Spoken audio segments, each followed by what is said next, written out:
Surviving an Unwanted Divorce is definitely not a book I ever dreamed about writing. This seemed to be a big assignment, that's just needed in the Christian community now. What does the Bible actually say about marriage, about divorce, about these two human image bearers? How do we uphold the honor and the dignity and honor of the image bearer who is walking through something that she never wanted to in the first place? Life is wild. Faith, marriage, parenting, work, all of it. One minute you're inspired, the next you're in chaos. That's why I started No Longer Nomads, the podcast that throws you into the deep end of real stories and authentic truth. We're talking ex-witches who found freedom, former Muslims who met Jesus, mountaineers who even survived the wilderness for 6 days, and much, much more. No Longer Nomads, because no one was meant to wander alone. New episodes drop every Tuesday at 5 a.m.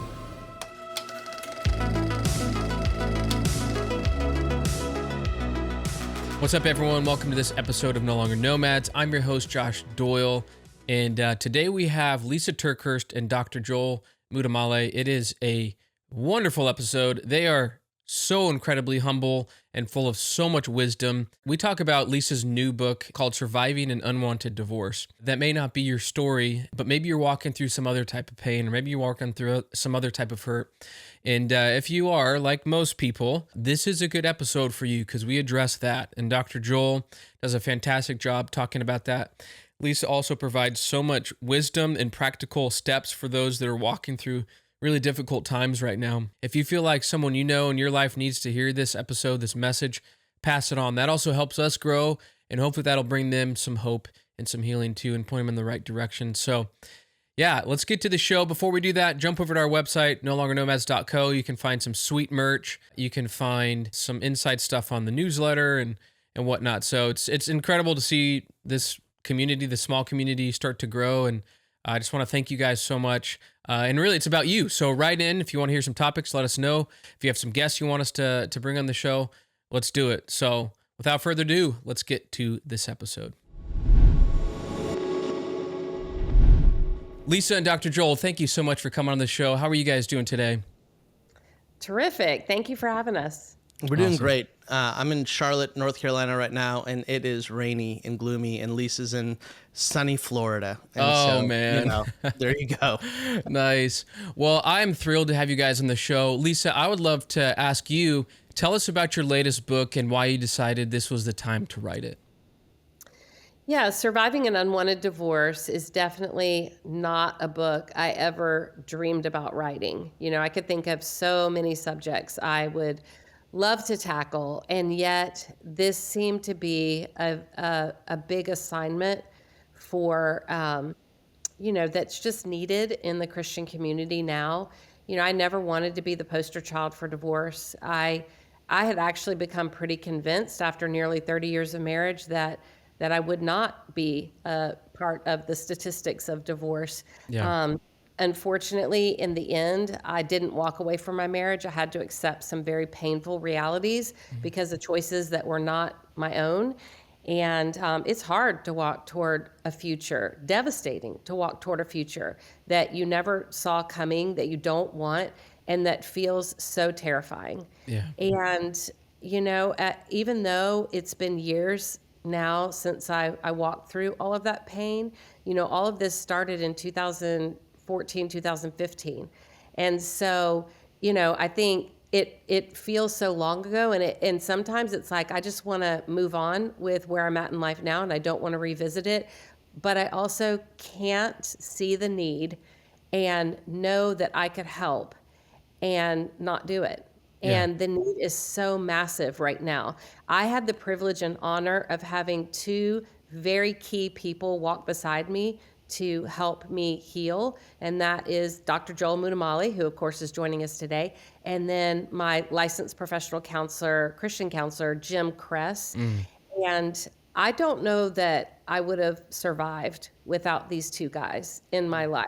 Their constant wisdom, their constant willingness to dive deep into scripture so I could know what the Bible does and does not say about relational trauma. It was phenomenal. So how could I keep that to myself? Because most people don't have direct access to someone like Dr. Joel and Jim. Yeah. Well, you guys are truly the dream team. I mean, I sit back and watch the content you guys put out, and you get your wisdom, Joel's theology, you get some therapy, counseling session all wrapped into one, and truly it is a gift to people. And so, Lysa, I'd love to also ask you, what's the response been to this book so far? Well, it's coming out, is that right? Yes, It's about to come out? Okay, yeah. Okay. that's right. Yeah. But just the early response, the early readers that we had, they invited some of them into a film studio. And I wasn't at the filming that day, but I just saw the video cuts, and they're like short clips of women who have either experienced this, or they're women who are helping women who are walking through an unwanted divorce. Both of those are really key audiences here. And I couldn't watch the video without crying. And so, the early response so far has been extreme gratitude. Like, thank you for helping us finally know what the Bible actually does and does not say about divorce. And then they also thank me for being very vulnerable and honest about my own journey of devastation, heartbreak, and healing. Wow. Well, Dr. Joel, I'd love to get you in here. So tell us a little bit about yourself for those that may not know you, and really what drew you into biblical theology and just helping people understand scripture in really such a practical way. Yeah, so I'm a Bible nerd kind of through and through, and so that's probably the best way to describe myself.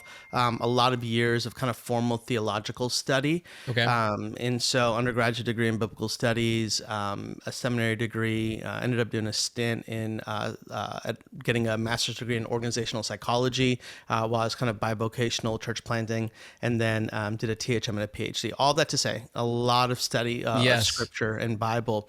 And then the wildest thing happened over just 10 years ago. I met this gal named Lysa TerKeurst, and I was working for a Bible software company, and she had kind of pulled me aside. We were doing an event together, and she had described eradicating biblical poverty. And I remember like listening to her speak and thinking, this woman is putting into words everything that I feel like in my heart. Like it's kind of like Luke 24, Jesus on the road to Emmaus, and these two guys, their hearts just come alive. And I'm like, this is like what I could give my whole life to, is Cool. people have more access to the Bible than ever before, and yet biblical literacy is kind of tanking in a way, Yeah. And so that was kind of the beginning of the journey. And it just so happened that I had come on staff full time, my wife, and we had 3 little boys at the time.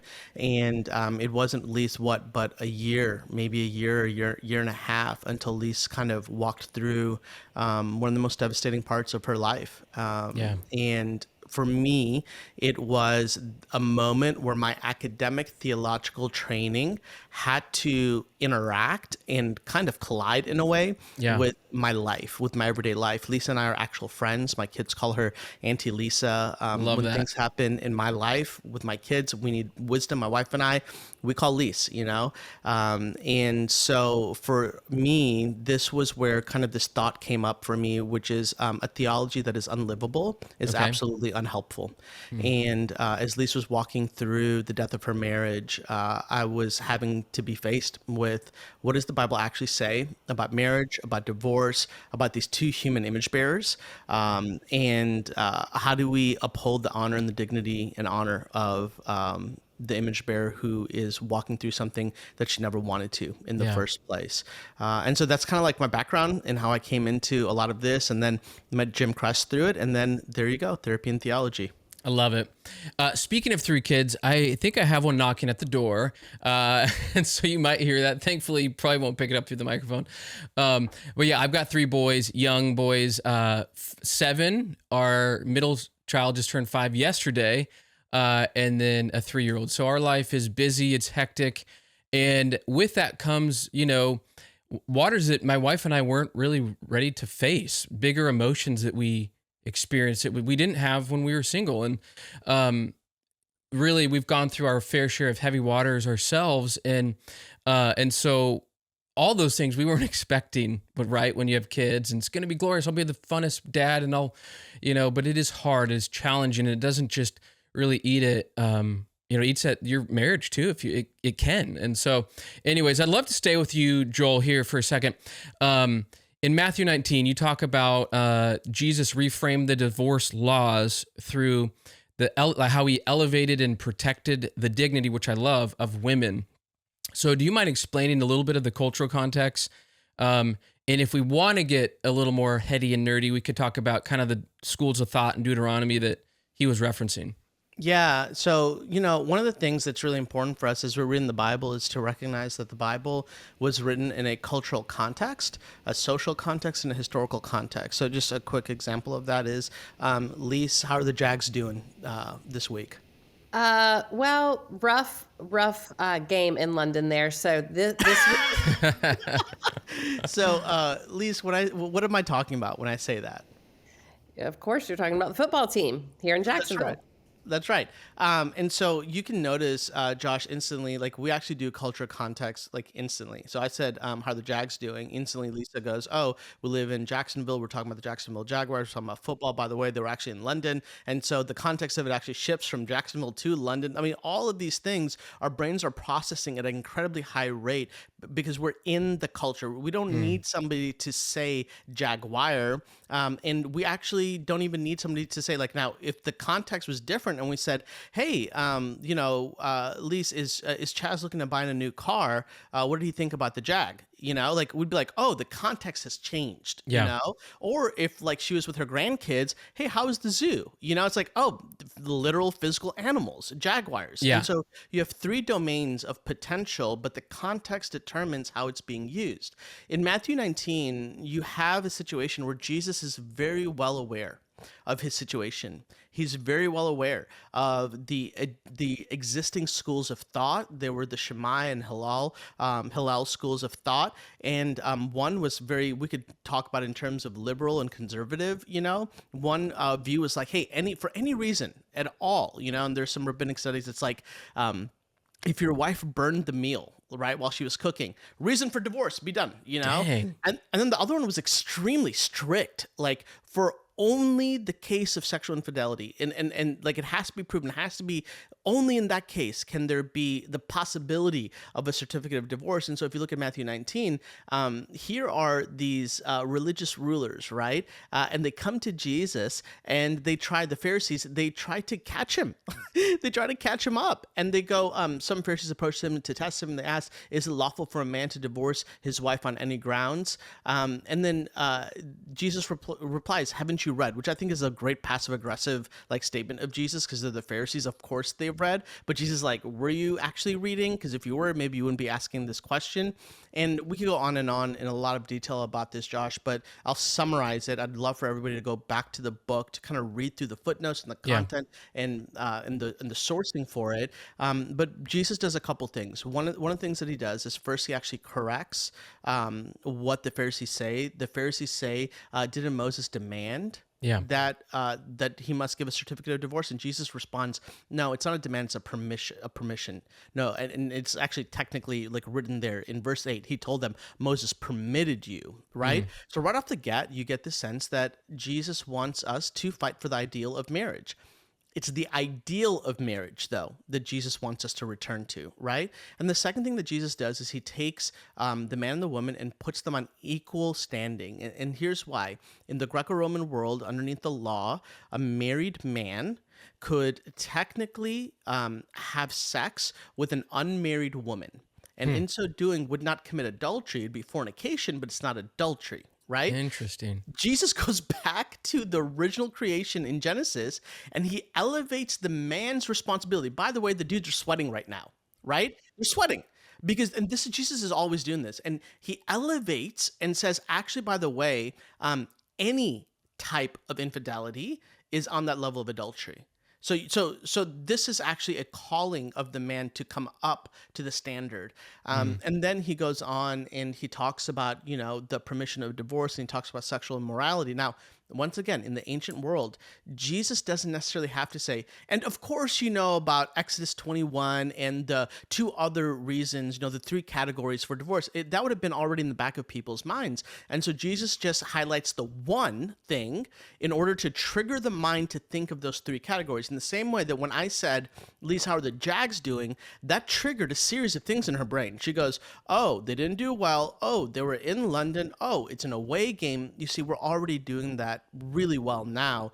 And one of my passions is to kind of take us back to that original cultural historical context of the Bible so we don't misunderstand and misread the scriptures. I love that, man. It's so good to break that down. So Lysa, in Romans 8, God says he works all things for good. And I would just be curious in your life, and so maybe even for the viewers that are listening to this right now, that are maybe going through something really hard and difficult, and they're carrying heartbreak. How have you seen the Lord bring all things to good in your own life? Maybe there are things that you didn't want to the way they go that you'd hoped, but how have you felt his nearness most clearly in your pain? Yeah, well, I like to go to a Bible verse early in the Bible. It's kind of an earlier mention of the same concept, Genesis 50:20, in the life of Joseph. And Joseph is gut honest as he looks at his brothers who betrayed him, and he's wrestled through whether or not to forgive him, which he does eventually forgive him. But there'd been so much relational damage, destruction in that relationship. And so Joseph is very honest. In Genesis 50:20, he says, "You intended to harm me." So he's looking at his brothers saying this, and he doesn't sugarcoat that. And then there's this pivotal statement, "but God." That's where everything turns. That's where redemption is possible, in the "but God." But God also had an intention, and God intended it for good, to accomplish what is now being done. There was purpose in the pain to accomplish what is now being done, the saving of many lives. Notice it doesn't say that it's necessarily for Joseph's good. It doesn't necessarily mean that Joseph's life is going to turn around and return back to the original way it was. As a matter of fact, Right. Joseph, when he was alive, never got to go back to his homeland. And sometimes we feel like the unchangeable is unforgivable. But Joseph models for us there is a good to be done. It may not look good, feel good, or seem good to us, but God has a bigger picture in mind. So when I look at the redemption of my story, was not that my marriage was reconciled. No, it was more of a rescue. And then even now, now I am remarried, but I'm always careful to say to people, I am so thankful that is part of my story. I love my husband, Chaz, so much. He's an amazing man. But Chaz is not the redemption story. The redemption story is that I walked through literal fire, like hell. I often tell people it's like I was licking the floor of hell and barely surviving to tell about it. That I walked through that and I did not walk away from God. And I think that's the redemption story. God got me through it. He never abandoned me. And in the end, I'm still able to stand up in church, raise my arms, and praise the God who definitely allowed my life to go in a very painful direction, but who is now using it for such good. And every time I see God using my story to help another woman, that's another healing block that's being built into the trajectory of my life. Wow. So do you see, I've seen this, that people can put marriage as an idol, or like, man, if I'm just married, then I'll be happy. And you reference like the redemption. That's not your redemption arc. What would any advice that you would give to someone saying, maybe I walked through divorce, but when I'm married, I'll be better, and I love that. Like, any advice to them? Maybe like we can put a marriage on a pedestal and make an idol out of it, but anything you'd give to them, any hope that you'd give to them, maybe to point them in another direction. Yeah, well, like I was just saying, redemption is often part of that is the rebuilding process. So using our story for good kind of helps that rebuilding process, puts another block, another brick right into that rebuilding process. So I think that's really crucial. I understand the sentiment.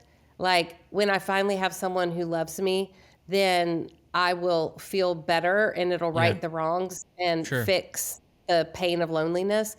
But that's kind of a dangerous statement, because if we see that as the way that we can grasp onto healing, we may grasp for what feels normal to us. And for me, what felt normal after my divorce was dysfunction. And, Jim, my counselor, was very careful to say to me, "Lysa, your picker is broken."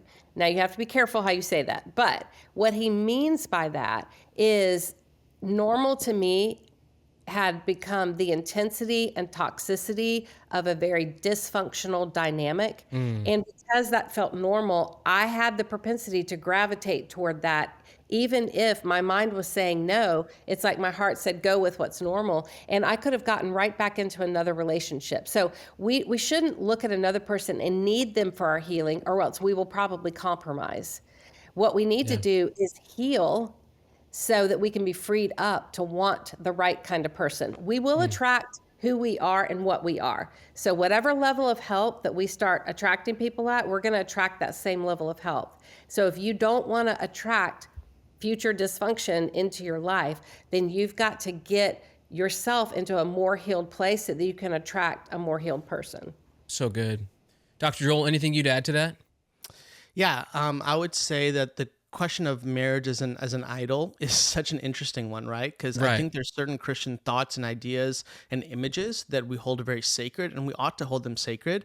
I would just want to make sure that we rightly order these things in the way that the Lord wants us to order them. And so, in the same way that God did not create man for the Sabbath, but he created the Sabbath for man, I would just want to bring a little bit of clarity and say, you know what? The Lord created marriage as a symbol, as an institution, in order to reflect these two image bearers that come together back to the beauty of the unity between how Christ is the groom who loves his bride, the church. That frames this. That's what marriage is supposed to intend to and look like. And yet, sometimes what we can do is we can elevate the institution of marriage above and over the two image bearers who come together to form that marriage.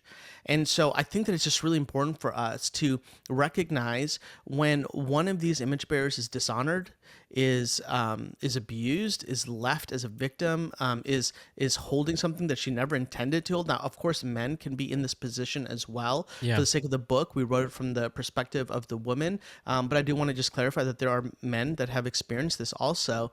The Lord isn't just sitting back like, hey, by the way, you got to protect marriage at all costs. Like don't mess up marriage. Whatever you do, don't mess up the marriage. Yeah. No, who is God? The primary kind of image throughout the Old Testament, New Testament is that God's a father, right? Like he loves his children. And like any parent, like you see somebody who just starts like, man, you can say whatever you want about my wife, but you call her ugly, that's not going to go well. You know, like, hey, you can say whatever you want about my kids. When they were first born, I know that they were like alien looking when they were first born. Don't say that to me right when they're born. Yeah. Right? Yeah. I don't want to hear it. We have the wherewithal in every, so like, I think we need to understand that, you know, God cares deeply about his children, and he is grieved and he is heartbroken when there is an offense done to them. And he does not elevate the institution of marriage above and beyond his children who make up that marriage. So Lysa, say somebody's walking through a difficult divorce right now, and it's so easy to grab at that word we used earlier. I love that, the counterfeit. You know, it's so easy to grab something and just to fill the void. Any advice to someone that just to trust, trust the waiting process for the Lord to do his refining? And how do people not just go for a quick fix in that counterfeit fix, but to wait and be refined from the Lord? Yeah, well, for me, that meant waiting a long time before dating. At first, I couldn't even fathom dating someone else because I'd been very faithful in my marriage, and it was very hard for me to make that switch. Okay. And so I had to do a lot of work to even get my brain in a place where I was even willing to try to go on a date. But in that time, in those years that I waited and I didn't date, it was very crucial that I worked on myself. Now, that doesn't mean I had issues that justified my ex-husband's behavior. It means that I had lived with someone who struggled with addictions. And so therefore, I had to work on my codependency tendencies. I had to work on what propelled me to enable. I had to work on what boxed me in to keeping secrets, and secrets always take a toll on their keeper. I had to work on learning to be alone with my own thoughts and be okay. Mental health is a commitment to reality at all cost. And the sign of an emotionally mature person is that they can be alone with their thoughts and be okay. They don't need to numb themselves. They don't need to distract themselves, that they have the emotional toolkit to be able to handle the hard stuff of life without needing another person to fix it for them, to fix their mood, Yeah. to elevate, do a little pep rally. Yeah. And so there were so many things that I needed to work on for me, but I was very committed to doing that because I did not want to get into another relationship where dysfunction felt, like I said, normal. I wanted to get away from that dysfunction, give Yeah. space to my healing, and be freed up to want the right person at the right time. And again, I didn't look at finding another spouse as the end all be all redemption story. My Yeah. redemption story was with God. Just for like some closing encouragement for the listeners, what would you say to a person who feels like their story has just been shattered beyond repair? And maybe to add on to that, what's maybe one truth about God's heart that you'd love for them to carry on after this conversation? I would just say that the most important preposition throughout the Bible is the preposition through. And yet you and I live in a culture and a world does not want to go through anything. We don't want to go through anything. Yeah, We want to go yeah. around, we want to go under, we want to take the shortcut, we want to get helipadded out. Like we don't Yeah. want to go through. And yet it was necessary for the Israelites to go through the Red Sea so they could experience the power of God, for them to go through the wilderness, they could experience the provision of God, Jesus to go through Samaria so he can meet a Samaritan woman, and for him to go through the cross so that you and I today can experience the power and the provision, the presence of Jesus. And so I would say for the individual who is walking through and sitting here like, this is shattered beyond repair, to that, I want to be the friend that is honest with you. That's what Lysa has always been to me. That's what I've tried to be for her. That's what Jim has been to us. Yeah. And just say, you're right. It probably is shattered to beyond repair to what it was before. But that does not mean that you are shattered beyond repair. What you will become as you go through it is going to be something significant. It's going to be something godly. It's going to be something beautiful. And the best part of this whole thing is you don't go through it alone. You go through it with the presence and the power of God himself. I think of Psalm 46, the Lord of hosts is with you. The God of Jacob is your stronghold. And my prayer and hope is that you would have some girlfriends or some guys that are brothers in Christ that will walk this journey with you, that love Jesus more than they love you. And I said it exactly how I meant it. Yeah. Well said. So good. Sometimes we feel like we can't move on until the other person admits what they did, ask for forgiveness, and you have that epic conversation where they acknowledge the wrongdoing and that they should have never, ever done this to you.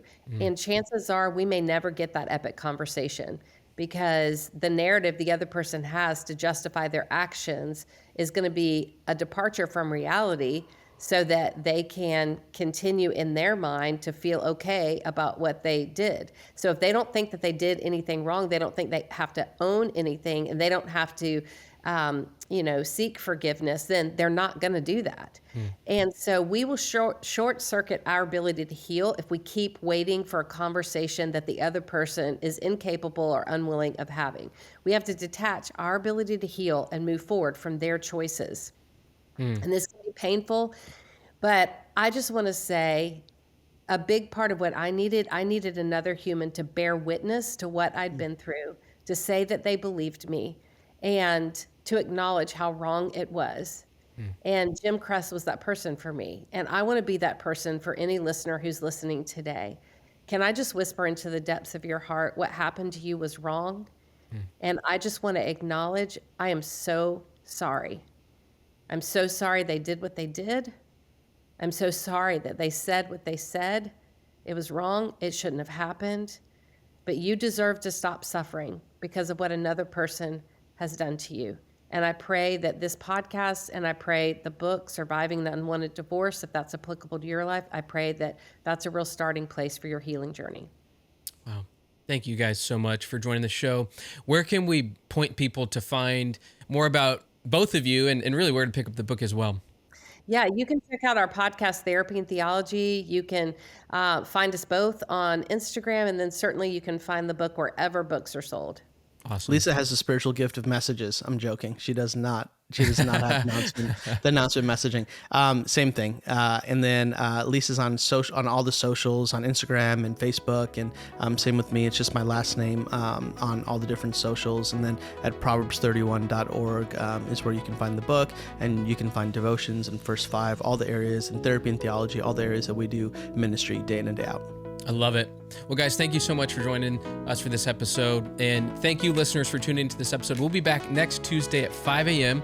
Make sure to come back and join us then for an awesome episode. And thank you so much for listening and making us a part of your day.